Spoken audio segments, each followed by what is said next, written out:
Nouveauté Filmora 11, le speed ramping progressif.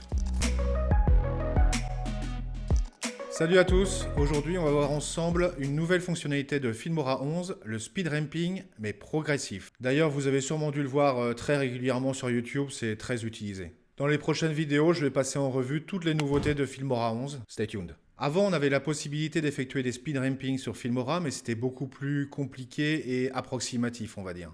Ils ont maintenant créé un outil parfait pour cela. Je vais commencer par vous montrer brièvement comment on faisait avant Filmora 11. Faire des speed ramping avec les versions précédentes de Filmora 11. Alors avant, comment on faisait? Alors on déplaçait bien sûr notre clip sur la timeline. Disons qu'on voulait accélérer cette partie-là du clip. Et ben on n'avait pas d'autre choix que de le couper. Alors CTRL B ou le ciseau, hop, on déplace la tête de lecture, on coupe de nouveau. Et là, on faisait notre speed ramping en cliquant sur l'icône de vitesse. Et on choisissait rapide, et puis la vitesse qu'on souhaitait, on va dire 8. Voyons le résultat. Bon, c'était pas mal, mais c'était pas du tout progressif, c'était pas du tout lissé comme mouvement. Maintenant, on peut faire beaucoup mieux. Donc passons à l'outil de Filmora 11. Alors Filmora 11 nous facilite énormément la tâche. Alors je vais déplacer ces deux clips vidéo et cette musique sur la timeline. Voilà. Il y a un crescendo en gros. Donc l'idée c'est que je crée ce speed ramping au moment du changement de rythme. Donc pour ce faire, je vais cliquer sur mon premier clip. Je vais aller, alors si ce n'est pas le cas, cliquer sur l'onglet vitesse. Voilà, vitesse. Il y a un nouvel onglet qui est apparu dédié au speed ramping. Je clique dessus. Alors dessus, ils ont déjà prédéfini des modèles. On en voit 1, 2, 3, 4, 5, 6. 6 qui sont prédéfinis par défaut. Donc ce sont des profils de vitesse. On va voir ensemble ce à quoi ça correspond. Par exemple, si j'applique ce modèle, montage, il va commencer à x1. À ce moment-là, il va augmenter la vitesse de lecture jusqu'à 6,72 donc. Après, il va redescendre progressivement jusqu'à ralentir à 0,34. Et ensuite, il va revenir à la vitesse normale.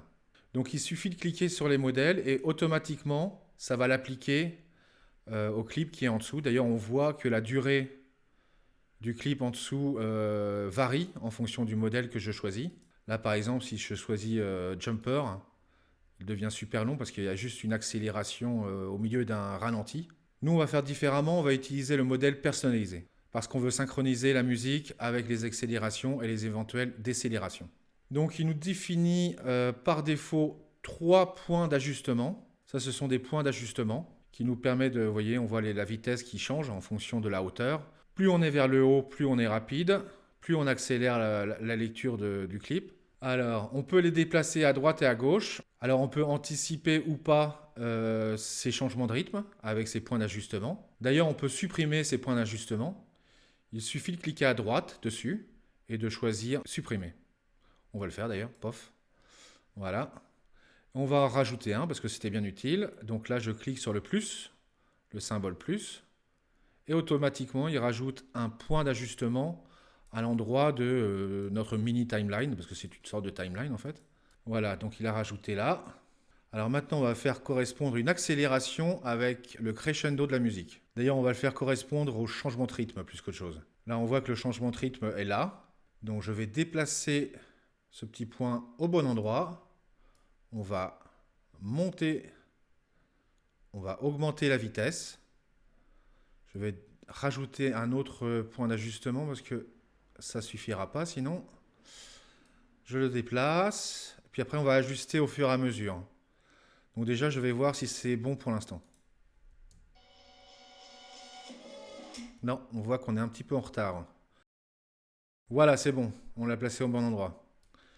Donc voilà, on accélère. On maintient l'accélération quelque temps quand même. Et on va redescendre relativement progressivement. Et on va voir le résultat. On va voir si c'est bien synchronisé avec la musique. C'est plus compliqué avec la musique. Bah, c'est bon. Là, je voudrais ralentir un petit peu. Ceci dit, j'ai besoin d'un autre point d'ajustement. Alors, je peux le ralentir jusqu'à 0,50 car ce clip est à 50 images par seconde. Si on le ralentit par 2, on obtient quand même 25 images par seconde. C'est correct. Ok, voilà, 0,50, c'est bon. 0,50. Et puis là, on va accélérer à fond. Allez, on rejoue.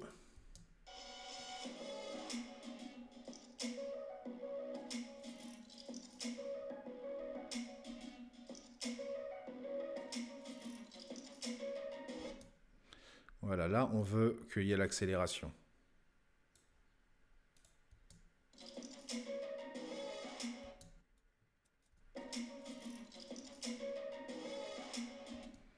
Et voilà. Alors à savoir que vous pouvez sauvegarder ces profils de vitesse. Il suffit de cliquer sur Save As. Enfin, dans la version française, ça sera enregistré sous. Vous y donnez un nom. Exemple. OK. Et là, vous le retrouverez à la fin. Là, il est là, celui que je viens de créer. Bon bah voilà, j'espère que cette vidéo vous aura plu et que vous aurez appris à utiliser le speed ramping de la nouvelle version Filmora 11. N'hésitez pas à le faire savoir, commentez. C'est un nouveau format de vidéo, un peu moins scripté, j'espère que ça vous plaira. C'est beaucoup plus facile à filmer, c'est beaucoup plus rapide. À bientôt.